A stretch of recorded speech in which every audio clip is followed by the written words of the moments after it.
Bloomberg Audio Studios. Podcasts, radio, news. You're listening to the Bloomberg Balance of Power podcast. Catch us live weekdays at noon Eastern on Apple CarPlay and Android Auto with the Bloomberg Business app. Listen on demand wherever you get your podcasts or watch us live on YouTube.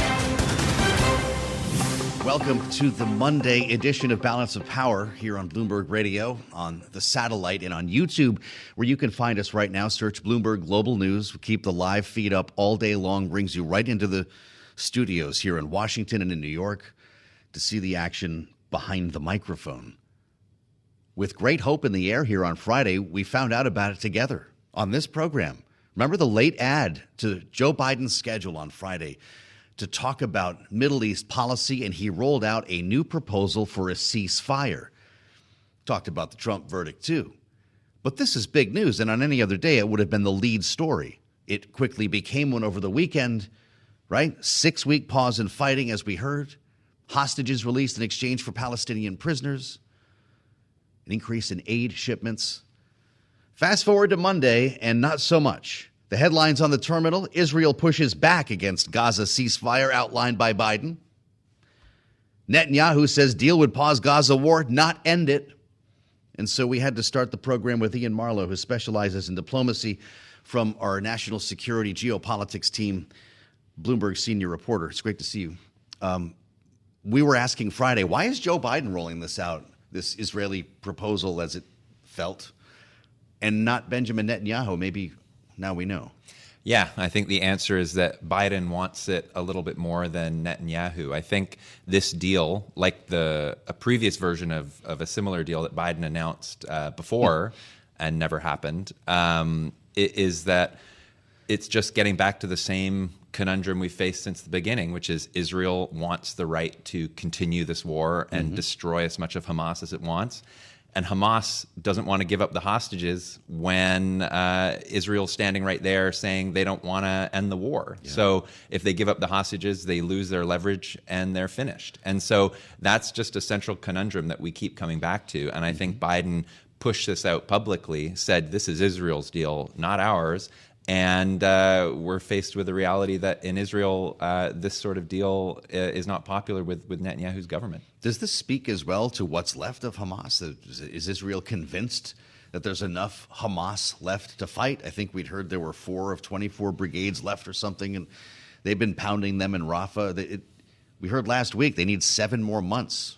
What is left of this organization? I think the reality is that too much of it is left, in the sense that a lot of people have died, more than 36,000, and a lot of them have been civilians. Not enough of them have been Hamas fighters. And even while they're focusing on Rafah at these kind of remaining intact battalions, you see further north in Gaza, where Israel was fighting earlier on during the war, Hamas is starting to reconstitute itself in different parts, and fighting is going up north again. And so you have a situation where, I mean, this is pretty much exactly what the U.S. warned Israel about in the early days of the war.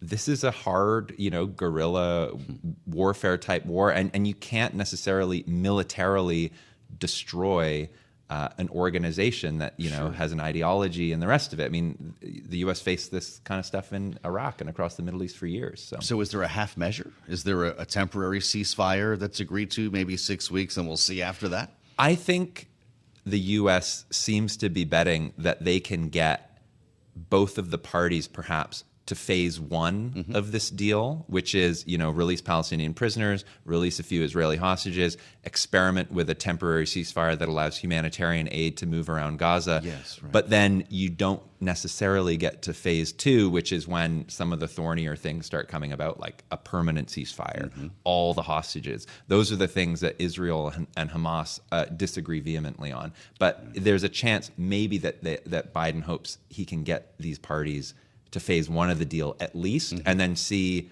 how it looks, right? And then maybe that will pull the parties along. Well, we should note that this was not an accepted proposal. Hamas is not. I mean, it's not like we would have a deal without Netanyahu here, but they were said to be reacting positively. Do you know anything more about it? We don't know anything more about it, but I think there is some worry that compared to the deal earlier in May, Hamas may actually have less incentive to take the deal this time, in the sense that pressure is growing on Israel over Rafah. There's the ICJ and ICC cases against Israel. There's global, the fear of just total global isolation for Israel. The U.S.-Israel relationship itself is looking a little bit rockier than it was in the early months of the war. So if you're Hamas, do you agree to a ceasefire now on sort of U.S. and Israeli terms, or do you sort of keep pushing back to try and draw this out, and maybe if you're the leader of Hamas, survive this, at least for the moment? The Speaker of the House here in Washington, Mike Johnson, is making good on the invitation to have Benjamin Netanyahu apparently come speak to either the House or a joint session. I don't know where Chuck Schumer is going to fall on that. Could you see that happening while this is still up in the air? I think so. I mean, it speaks to the fact that the U.S.-Israel relationship is crucially important. The U.S. is the number one defense partner for Israel. It's the number one diplomatic partner. I think for Netanyahu, I mean, a lot of people think that if this war ends, Netanyahu is toast politically at home in terms of the criminal cases against him. If there's an election, anger from Israelis over what happened on October 7th while it was his watch. He has a lot of incentive to sort of keep the U.S. on side and to some degree fan the flames of criticism domestically in the U.S. against the Biden administration. So when the Biden administration paused that bomb shipment earlier, Republicans reacted with fury here. And I think it's in Netanyahu's interest to sort of keep that alive. And he's played the U.S. domestic politics game, before in term, with the Obama administration and the rest of it. So he's no stranger to this, and he's sort of like the Teflon prime minister to some degree. He's survived a lot. And he knows what levers to pull here in the U.S. Exactly. It's great to see you, Iain. Thank you so much. Working through the weekend on this, but no breakthrough here. At Bloomberg in Washington, Iain Marlow, senior reporter covering diplomacy, which we could use right now. And we add the voice of a former diplomat with that in mind. Bruen is back to talk to us, the president of the Global Situation Room here in the nation's capital. Brett, it's great to see you. This seemed to emerge very quickly on Friday, this idea of a new ceasefire proposal. The president came out with this in a late scheduled announcement at the White House, and then nothing. Did the administration think it had something when it did not? I think the administration, Joe, was trying to add pressure onto Netanyahu, as well as some of those members of his cabinet from the far right. And by going public, as he did in such a very significant fashion, it put the ball in Netanyahu's court and said, okay, what are you going to do with it? Now, we've heard over the last few days, obviously some consternation from those on the outer extremities of his coalition. But I think the Biden administration is betting that they can continue to pile on the pressure here and get Netanyahu, get some of those cabinet members who are holdouts to a place where they can agree to something. Well, it's interesting. Netanyahu's office said on Friday it had authorized, the word they used, the text of the proposal. But then we wake up Saturday and Israel's conditions for ending the war have not changed. So is Netanyahu gaslighting Joe Biden? Well, look, this is always going to be something of a slippery slope. And you are going to find in these kind of negotiations on both sides, whether it's Hamas, whether it's Israel, changing conditions and last minute, can I sneak in one more thing? And yet at the same time, to the conversation you were just having with Iain, Joe, the interesting piece that isn't being mentioned here is how do you actually enforce some of these conditions? And this goes back to something that I was saying in October, which is I think the outcome here is some sort of international force, whether it's the UN, whether there are other kinds of regional monitors. You put in place some conditions which Netanyahu can tell those members of his cabinet, Hamas is not going to be able to reconstitute its military capacity. And I think that's what it's going to take to get this thing over the line. A report in Axios today says the president is going to be speaking with the Emir of Qatar today to talk about Gaza. Does Joe Biden just flex his way through this here, knowing that it's been a liability on the campaign trail, and try to lead negotiations, try to own the outcome of this standoff? That's, if you will, the opportunity for the White House, for the Biden campaign at this moment, is if he can become the peacemaker, then perhaps he can bring back into the fold some of those young voters, some of those Arab Americans who have left him over the course of the last 8 months. And that's where I think the White House is trying to position itself. So he not only has to get this thing over the line, he has to be seen as the one who was critical to making that happen, critical to getting some of those concessions. And Netanyahu knows it, so he's going to play hard to get. I need to ask you about our shifting policy in Ukraine, Brett, but as far as this latest ceasefire proposal goes in Israel, where's your gut on this? Does something come from it, even if a temporary ceasefire, or did this really fall apart over the weekend?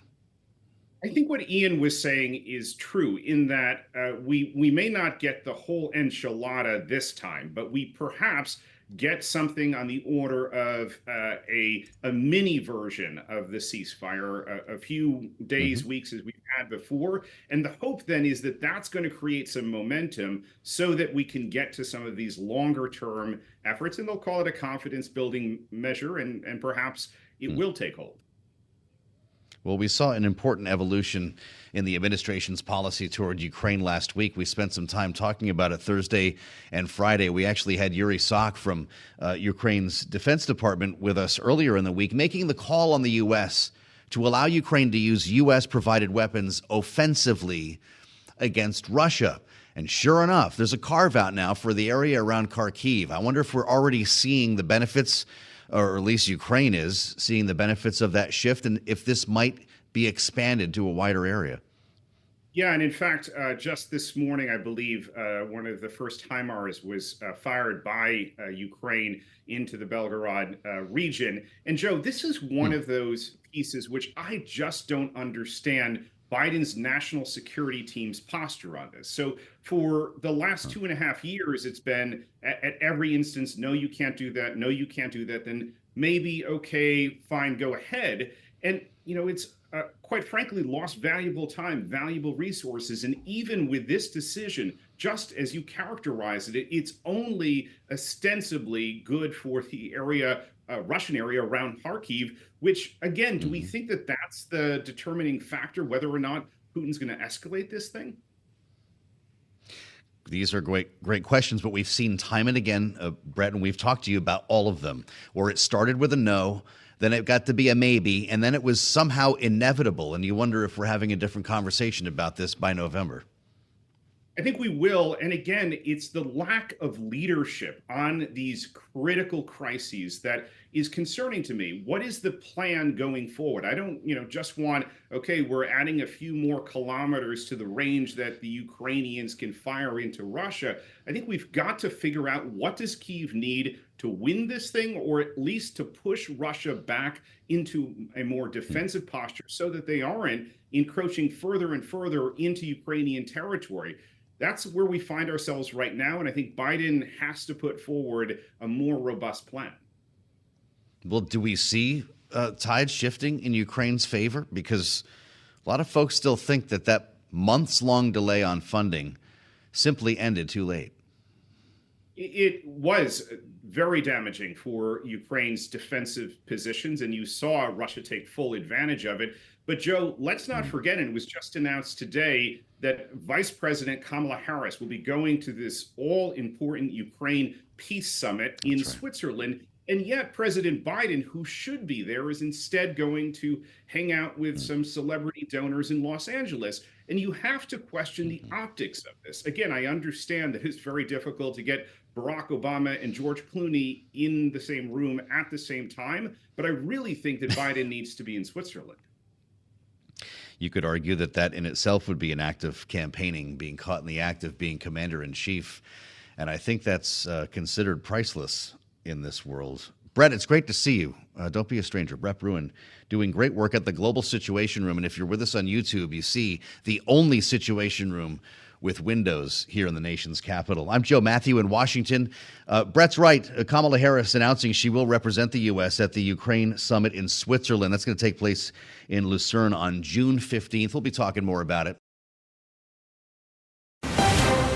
You're listening to the Bloomberg Balance of Power podcast. Catch us live weekdays at noon Eastern on Apple CarPlay and Android Auto with the Bloomberg Business app. You can also listen live on Amazon Alexa from our flagship New York station. Just say, Alexa, play Bloomberg 1130. In Washington, where we're tracking the money in the aftermath of the verdict, the guilty verdict that came down against Donald Trump last week. As we've said, Joe, tens of millions of dollars raised by the Trump campaign, but it actually has trickled down to some congressional efforts as well. It seems that Republicans as a whole have been able to make money off of what many thought might just end up being a bad news situation for Donald Trump. Maybe not so much. Yeah, look, it always could be, but we've been saying that now since the indictments first drop, that there could be a long-term corrosive effect on the Trump campaign. Until now, Kailey, it's largely been a moneymaker. And if you want to look at polling, what impact this might have on voters in November, you can find a poll to fit your argument. There's no consensus on that anywhere. No, and a lot of it, of course, is going to play out probably closer to the election. Even some famed pollsters like Larry Sabato, who we spoke with in the aftermath of this, said last week, said, you're not going to figure out how all of this shakes out for quite some time. Throw your polls away was the sentiment, right? Mick Mulvaney is back with us today, as you mentioned. It's been a long time since we spoke with Mick, with the longest resume in Washington. Former acting chief of staff of the Trump White House, founder Freedom Caucus. I could keep going, Mick. It's great to see you. Welcome back. I don't know if you have a gut check on this, but it's kind of amazing that we're in a world in which a conviction would help a candidate, but it sure doesn't seem to be hurting him. Yeah, I think you guys have hit on all the right points, but there's an underlying piece of data that I think we should keep an eye out for. I think Larry Sabato's right. You folks are right. There's money flowing to all sorts of candidates. How do you make a negative into a positive like this? Here's what I'll be looking at in the next 30 days when the data is produced. Where is this money coming from that Donald Trump and the other Republicans are pulling in? Listen, it's a good news story for Trump if somebody that gave him $25 6 months ago gave him another $25. And if existing donors are coming off the hip, that's good news and that's fantastic. And that's sort of the top line message. If, however, this money is coming from new donors, that is huge. That would be something I think that people are overlooking at this point. It makes a difference where the money is coming from. It's good either way, don't get me wrong, but it's really, really, really good if it's new donors. And it is a tectonic shift if some of this money is coming from minority donors, first-time minority donors. I've seen anecdotal evidence, not data yet, anecdotal evidence that this has been received in some of the minority communities as a way now that Donald Trump can empathize with how some of these folks might see the government. They feel like they're mistreated by the government for such a long time, and now they empathize with Donald Trump, and he can empathize with them. Go back to the 1990s, and I know we make fun of Bill Clinton's line about, I feel your pain. But Donald Trump now has some credibility with some minority communities that he didn't have before. If that's translating into money and into votes, this is a really, really big deal. Keep in mind, Mitt Romney got about 4% of the African-American vote in 2012. Trump got about 6% in 2016. He got about 12% in 2020. Before the conviction, the numbers I saw were in the low 20s in the African-American community. That is a huge change. And it's one of the reasons Trump, who definitely lost votes because of this conviction, he lost what we refer to as these white suburban housewives in the Midwest. There's no question. But the reason you're not seeing him go down in any of the real polling data is that he seems to be making it up someplace else. That's what I don't think folks are talking nearly enough about. That's the data I'll be looking for. Well, and I wonder, Mick, how the data may change, how everything you just said may be even further fueled by potentially actual incarceration of Donald Trump. Sentencing, of course, is on July 11th. He was on Fox over the weekend suggesting that he may end up going to prison. He doesn't think the public would stand for it, but he didn't necessarily say he himself is super opposed to going. Is that bravado, or do you think that Donald Trump may actually be willing to spend time behind bars if it helps him politically? The answer to the second question is yes. If it helps him politically, I think, look, if you're the Trump team, and maybe this caught you by surprise, maybe you didn't think you were going to raise $50 million over a weekend from a conviction, you're having a rational discussion saying, boss, you go to jail, we may raise $100 million. I mean, you may win the presidency if you go to jail. I'm not saying he wants to go to jail. I'm not saying they're trying to figure out a way to get him thrown in jail. I think there's sort of all options are on the table at this point. Here's the conversation they're having. How do we take whatever happens and turn it into a positive for the campaign? If we get probation, that's fine. How do we make that a positive? If he goes to jail, how do we make that a positive? Keep in mind, he gets probation. They might, put him under house arrest. They might not let him leave his home, and they might be able to turn that into a positive. We are in the bizarro world of now having a leading candidate convicted of a crime. We have no precedent for any of this. What we do know is that the response over the course of the last 72 hours has been huge in Donald Trump's favor in terms of the money. And I don't think anybody saw that coming. Part of the message is resonating here in Washington.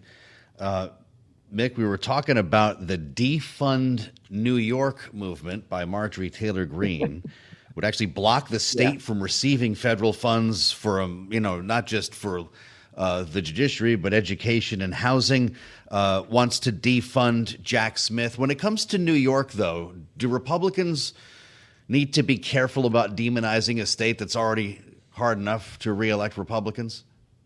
Joe, when I was a young man, I wanted to be 6'2" and date Paulina Poroskova. None of those things happened.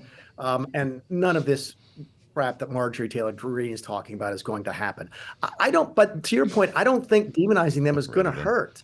Keep in mind, they expected to lose New York anyway. They expect to lose New Jersey. I know they're saying positive things about the chances they have there. And I will tell you that back in early 2020, before COVID really set in, so this is January now of 2020, I was still in the White House, and we expected Bernie Sanders to be the Democrat nominee. We did have data that said that Trump had a really good chance to win New York and New Jersey, especially New Jersey. So that's not that far outside of reality. I don't think it's going to happen, but I don't think that, saying bad things about New York is really going to hurt them. Basically, if you're voting for Donald Trump and you live in New York, you might be upset with New York as well. So maybe that's falling on fertile soil. Well, I guess you could ask this question not just about the state of New York, but broadly, Mick. Republicans who seem to be tying their fates to being outraged on behalf of Donald Trump, to this idea that his conviction is proof that the Justice Department is being weaponized, that all of this is unfair. In doing so, is it ultimately going to prove more advantageous to them or potentially come back to bite them? Yeah, Kailey, I'm going to answer that. I'm not dodging the question, and I'm really, and you know me, I'm not sort of towing the party line because I don't do that. But maybe they just really believe it. And I know we're so sort of jaded about politicians that we don't. That's not our natural sort of default setting. But maybe the Republicans really feel like this was unfair. They really feel like Donald Trump was targeted here. I believe that. I really do. And you guys folks know I've been critical of the president in the past when I thought he deserved to be criticized. But there's just a sort of a reaction here that says this is wrong, that no other human being has ever been charged with this, that no other DA wanted to bring this. The Federal Elections Committee could have charged him with this. The Department of Justice could have charged him with this. The previous DA in Manhattan could have charged him with this. But Alvin Bragg ran for office saying, elect me and I'll go get Donald Trump. And when he didn't do that right away, some of his staff that really hated Donald Trump started quitting. So he brought it. Maybe the facts here just lend themselves to a conclusion that this is an unfair proceeding. And maybe even if you're a Republican who doesn't like Donald Trump, maybe you come to his defense on this one. But so Mick, I hear what you're saying, but go ahead. Well, and I hear what you're saying and questioning the motive, but the fact is that it wasn't Alvin Bragg that convicted Trump. It was a jury of 12 Americans who were the defense decided were worthy of sitting on this jury. Does all of that, though, feeding into that narrative, what you were just saying, not undermine faith in an American democratic institution, which is our judicial system?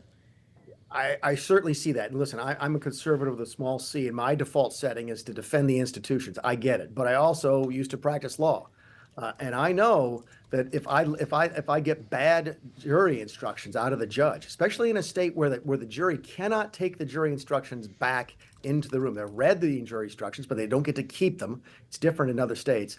You get bad jury instructions, a lot of times you just can't win. And that a lot of appeals, by the way, turn on the jury instructions that go to the jury. Listen, I have faith that the jury took their job seriously. I really do believe that. And that's based on sort of some of the empirical evidence we got talking to the folks who had been through the process.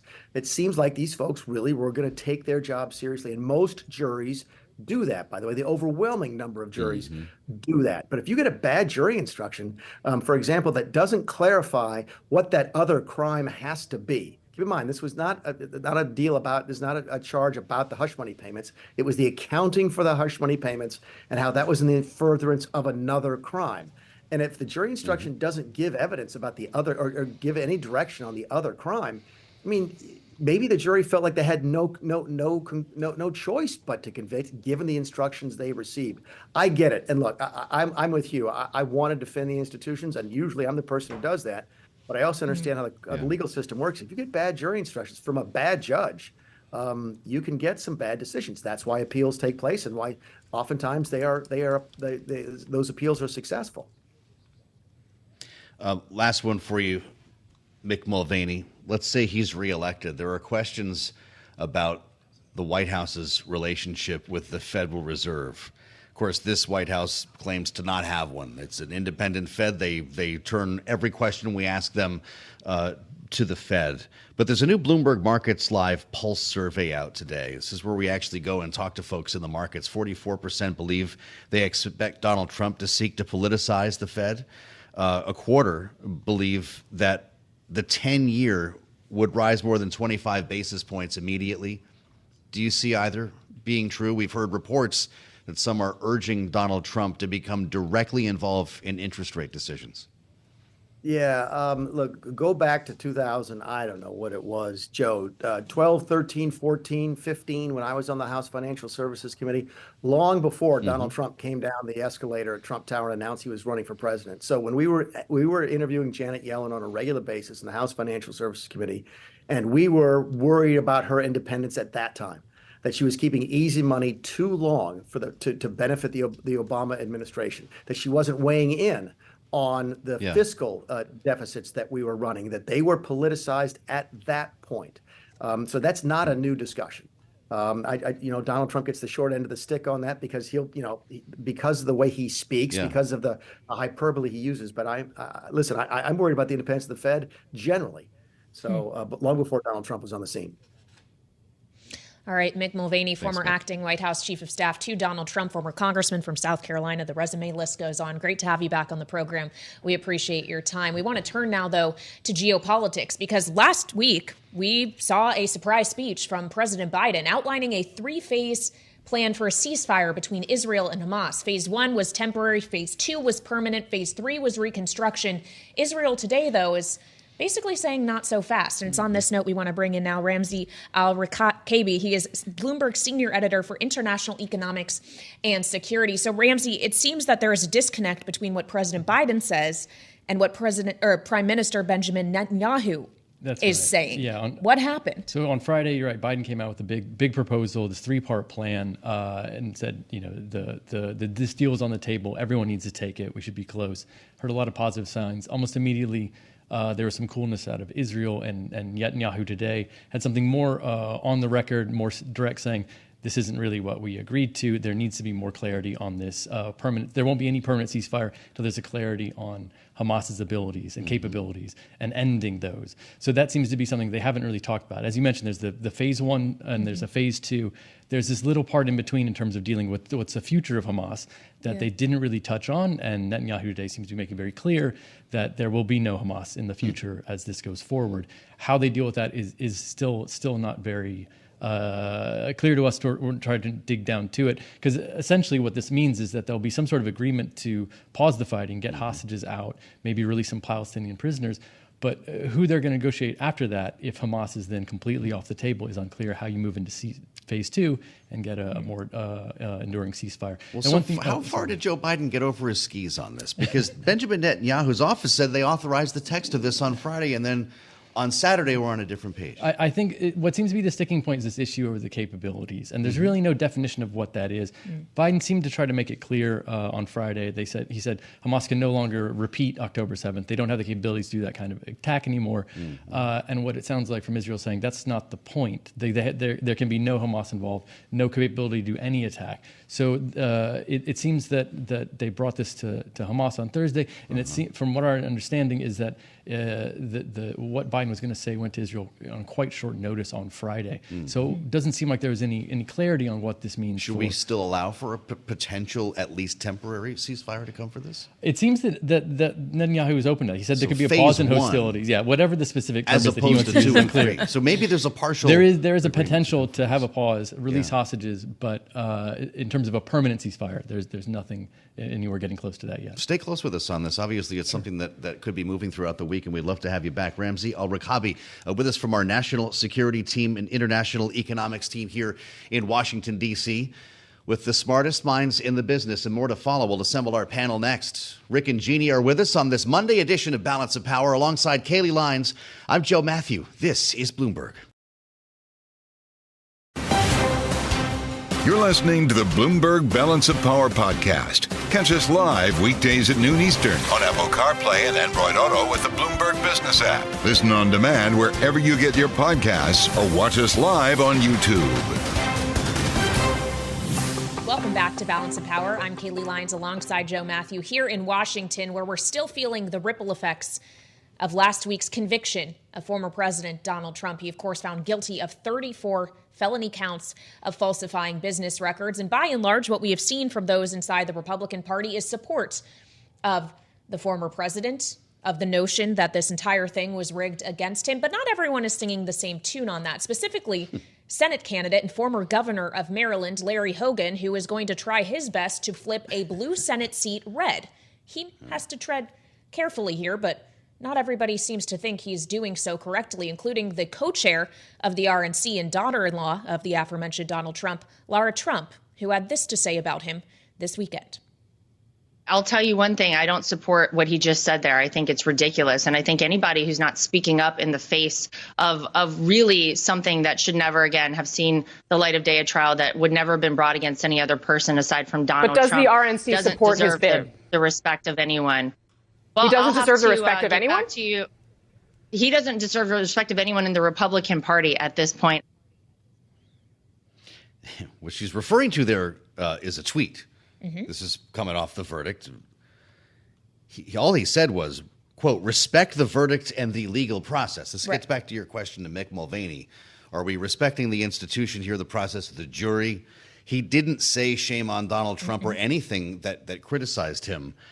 So you wonder exactly where the co-chair of the Republican National Committee is going here. Larry Hogan represents something that Republican Party hasn't had in a generation, a chance to flip Maryland red, and he might need his own path to do so. Right, and it's not just flipping Maryland red that is at stake here. It could also be majority control of the United States Senate. Yes. Right. So paging the NRSC and our panel, Rick Davis and Jeannie Shanzano are with us, Bloomberg Politics contributors here for their take on this. Rick, you know what it's like to help run the Republican National Committee. When you have a candidate like this, a Republican named Larry Hogan, very popular in his state, he's kind of a unicorn there. He could actually make this work. What in the world is the party doing when the NRSC and of course, Republicans on Capitol Hill are praying for a miracle? Yeah, it's not like the RNC is going to do anything to positively affect an outcome in the state of Maryland. And so why can't you just leave it up to Larry Hogan? He's got his hands full. He's got a lot of very conservative Republicans on that Eastern Shore who are, Trump supporters. So he's got to manage it. And as you point out, he didn't take a shot at Donald Trump. He just wants to make sure people understand he's reaffirming the, institution of our legal system. Hard to argue that.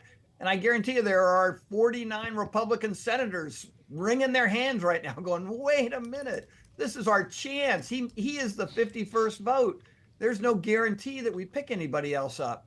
And so I don't know. I mean, it's the problem with having family members running an RNC whose job it is to elect Republicans, without having to put too much of a litmus test on them. Well, of course, it's not just the seat in Maryland that ultimately could be decisive in determining whether or not Republicans can regain control of the United States Senate, Jeannie. There's a number of other vulnerable Democrats who Republicans are vying to oust, including in Montana, where Tim Sheehy, an ex-Navy SEAL, is trying to oust the incumbent Democrat Jon Tester and is becoming the first Republican to take advantage of Trump's conviction and spin it into a campaign ad. The ad says, in part, they want to throw Trump in jail, trying to rob Americans of their choice in the election, and Jon Tester is standing right by their side. Are these already vulnerable Democrats more vulnerable, Jeannie, as a result of this verdict? You know, I don't think so, but of course they are testing that in Montana now. I suspect we see something similar in a place like Ohio. You know, the reality is we don't know how this is going to play. But I am very suspicious of polls in the aftermath of the conviction because, you know, the reality is Donald Trump has gone down in the polls before and bounced right back up. He did that after January 6th. He's done it many other times. And I think when it comes to an election this close, that's going to be decided in 6 states by, you know, several thousand voters, the reality is going to be we won't know until October. And whoever the spotlight is on there is going to be on the losing side of this, whether it's Joe Biden or Donald Trump. So I'm not sure that this is going to matter much as it pertains to the Senate seat in Montana, but we do see it being tested out. And of course, if these are very close elections, if they can make the case that this was politically motivated and keep people home from supporting Tester or turn him to a third party or somewhere else, it could have an impact, but I just don't think we know yet. Well, I'll tell you what, Jeannie, there's more in this ad to just referring to state-sponsored political persecution. The She campaign says Jon Tester has advocated for violence against Donald Trump, and they've got an old clip of him on MSNBC saying somebody needs to punch Donald Trump in the face. It's messages like these that send, in many cases, voters back home to say, you know what, one side's as bad as the other. And in this case, that doesn't play well for Jon Tester. How worried are you about this approach? Well, to me, sorry, Rick. Go ahead. No, go ahead, Jeannie. I just want the Democrat view on that because it's Tester's seat we're talking about. Yeah, you know, to me, I think they are trying to make something out of that. I don't think Tester should have said that. I think most people will think that that is a rhetorical statement, but it is not acceptable either. But, you know, the reality is I think incumbents have enormous advantage, about 90% advantage, 90% rather incumbency rate in our Senate. And so, you know, I'm not sure that this is going to work effectively because one thing all of our representatives do well in Washington is constituent service. So I think more it's about what he's done at the state or not done. So that's where I come out on that. But I think the statement was unforgivable, really. But he made it and they put it in there.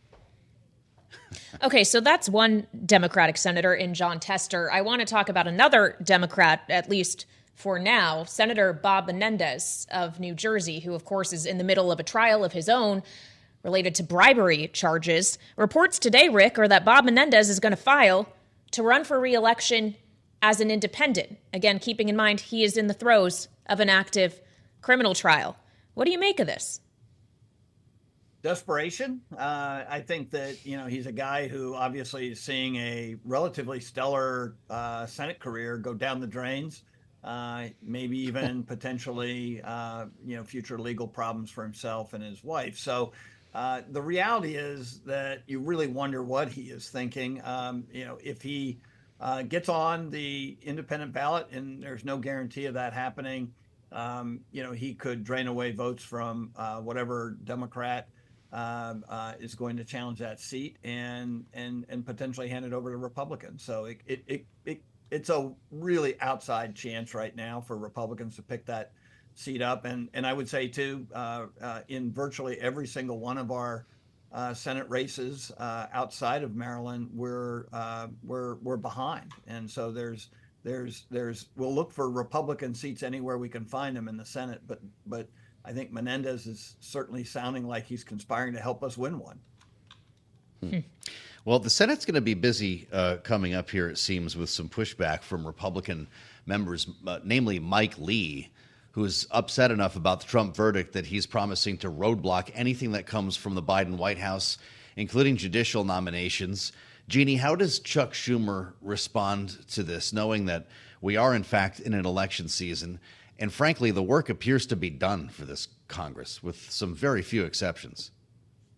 Yeah, he thanks his lucky stars that there's no must-pass bills at the moment. This could very well slow them down. And I think the most he can do is push forward to votes of cloture. There's going to be debate, and he could tell the other senators, hey, we're here when we shouldn't be because of people like Mike Lee. Mike Lee won't care. He likes nothing more than to stop progress going forward in terms of getting these nominees out, to make his point about Donald Trump's, what he sees as, unfortunate political persecution in Manhattan.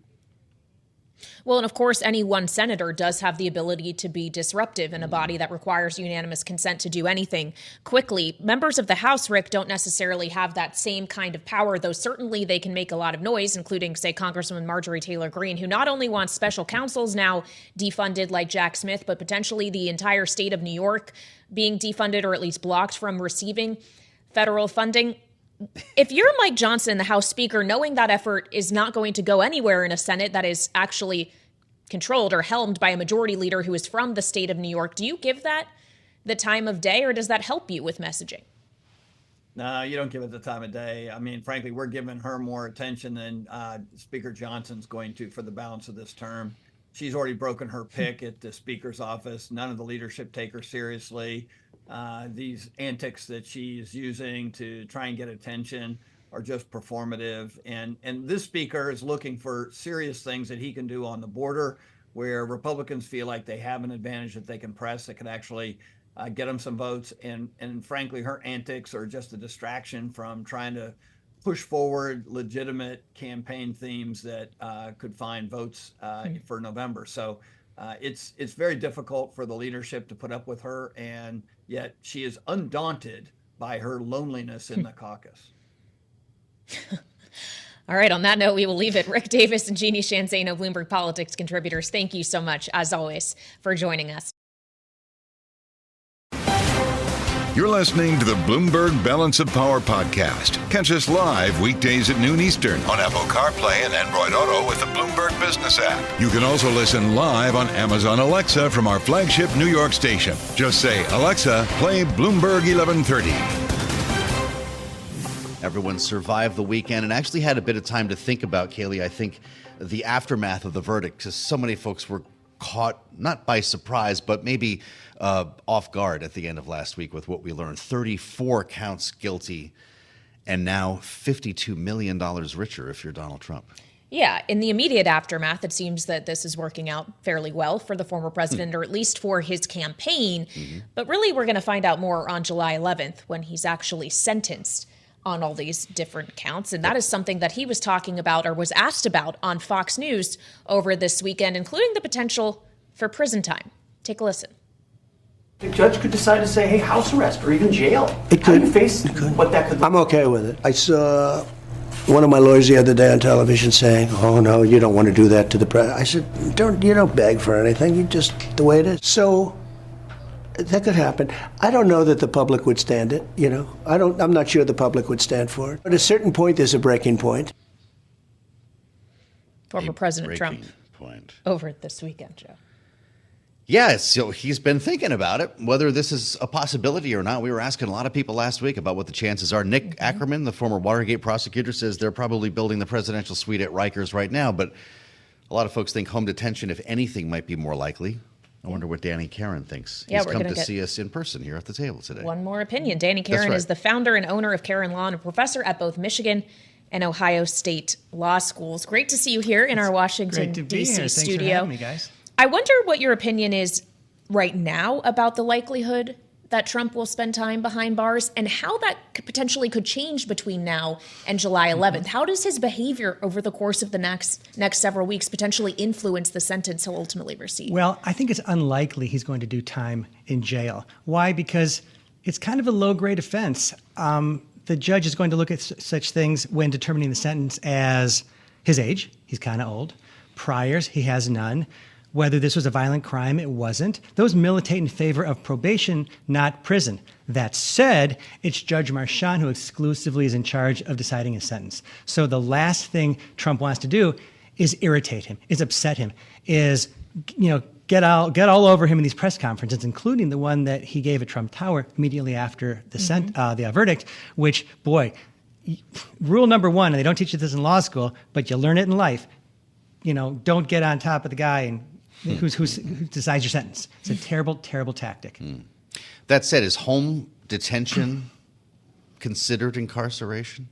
He could be, he could be, sure. But that's still incarceration if you can't leave your house, right? Well, if you does that have to be prison? No, it doesn't have to be prison. Okay. Probation could be just being supervised. It could be home incarceration. It could be prison. There's a scale.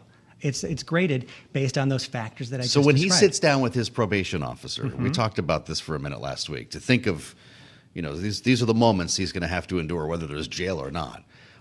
How important is that interview in the outcome here? Boy, you want to cooperate. You want to cooperate with your probation officer, because between now and sentencing, he's got to meet with this person. The probation officer prepares what's called a pre-sentence report that takes into account the different things we talked about, including contrition.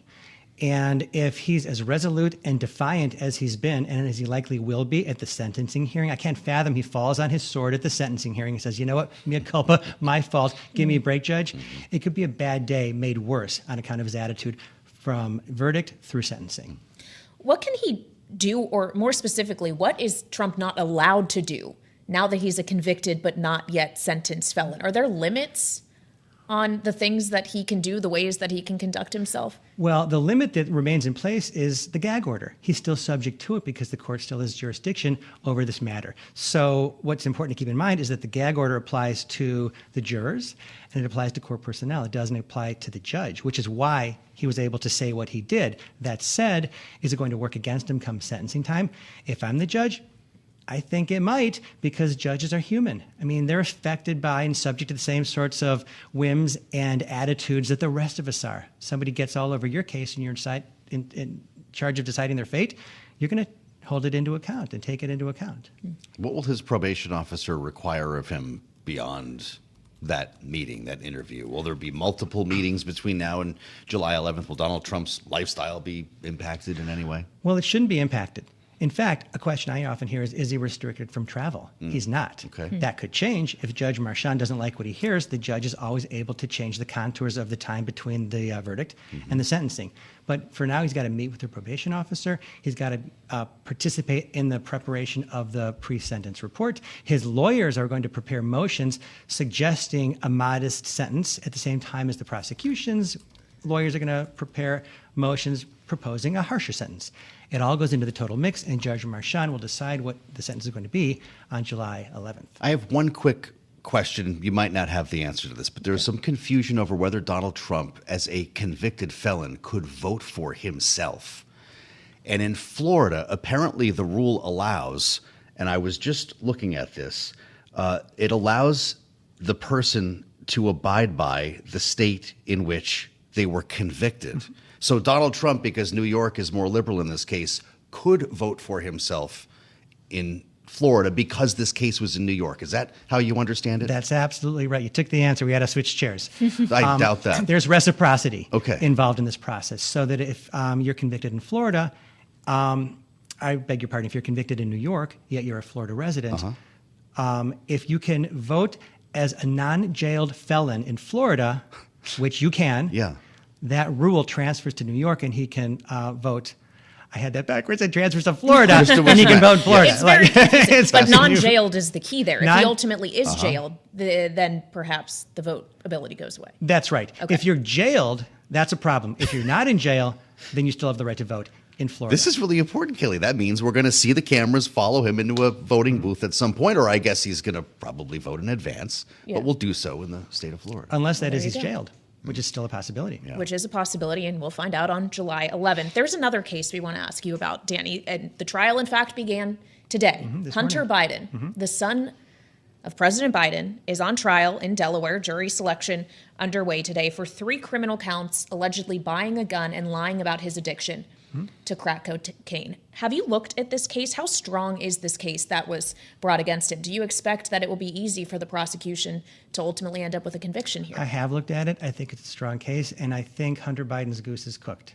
The issue is, did he knowingly purchase a firearm while an abuser or user of a controlled substance? He was an abuser and a user. He bought the gun in 2019. He was already an abuser and user, as chronicled in his memoir, Beautiful Things, and on his laptop. Everyone knows it. That's why, in defense, his team of lawyers is going to say, hey, listen, he needs to have thought he was an abuser and user, and he thought he was clean. It's a subjective standard. Prosecution will say, no, it's not. It's an objective standard. We all know what we see. He ought to be convicted. That's where all the action and traction will be in that trial. Recalling there was a plea deal at one point. It didn't live for very long. No, it didn't. I'm assuming that's not going to happen again. Oh, no, that ship has sailed. Yeah. What happened with the plea deal was that it was going to be a plea for 2 misdemeanor tax offenses, 2 years of probation, toss out the felony gun charge. Under rigorous questioning by Judge Norika, both sides confessed that they didn't really understand each other. Yeah. They didn't have a meeting of the minds as it concerned the plea deal. She said, go back, do more briefing, come back with a better deal that makes consistent sense. And by then, the Biden team said, you know, forget about it. We're just going to stick to it and not take the plea. Okay, so you don't see high prospect for another plea deal coming out of this. No. You do, though, see a high prospect for a conviction if you think his goose is cooked. The DOJ says the maximum sentence for these crimes is 25 years in prison. Will we see the president's son be spending time behind bars? It's possible, because you'll remember, as it concerns Trump, the judge considers priors, age, the gravity of the offense. Those aren't real factors in the Trump space. They are in the Biden space, because he's a known abuser. He's a user.